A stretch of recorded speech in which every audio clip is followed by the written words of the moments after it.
আওয়ামী লীগ গণ কেস তাহের রাজধানীর সোহরাওয়ার্দী উদ্যানে জামায়াতের জাতীয় সমাবেশে সিয়াদ আবদুল্লাহ মুহাম্মদ তাহের বক্তব্য দেন।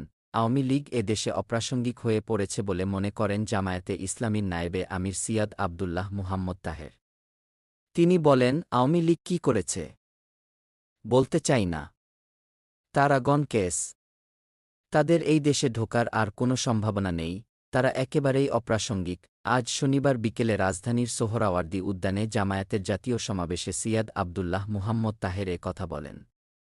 জুলাই গান অভ্যুত্থানকে গত ৫-৪ বছরের শাসনের বিরুদ্ধে চূড়ান্ত প্রত্যাখ্যানের বিপ্লব আখ্যা দিয়ে তিনি বলেন, যারা পুরনো কায়দায় আবার সেই শাসন ফিরিয়ে আনতে চায়, তাদের আর সুযোগ না দিতে জনগণকে ভেবে দেখার আহ্বানও জানান জামায়াতের এই নেতা।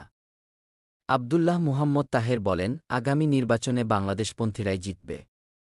সোহরাওয়ার্দী উদ্যানে অনুষ্ঠিত দুটি সমাবেশে, আজ জামায়াতের সমাবেশ ও গত ২-৮ জুন ইসলামী আন্দোলনের সমাবেশ, সেই বার্তা পাওয়া যাচ্ছে কিনা সেই প্রশ্ন রেখে তিনি বলেন, ইনশা আল্লাহ, বাংলাদেশপন্থীরাই জিতবে।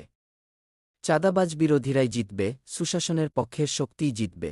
জামায়াতের এই নায়েবে আমির বলেন, জামায়াত কোনো সন্ত্রাসবাদকে পছন্দ করে না। ইসলামে জঙ্গিবাদের কোনো স্থান নেই। বাংলাদেশে কোনো জঙ্গিবাদ মাথাচাড়া দিয়ে উঠতে পারবে না, পারবে না, পারবে না। সেটা ধর্মীয় জঙ্গিবাদ হতে পারে, অথবা রাজনৈতিক জঙ্গিবাদ হতে পারে। জামায়াত প্রয়োজনে জঙ্গিবাদের বিরুদ্ধে রুখে দাঁড়াবে, লড়াই সংগ্রাম করবে।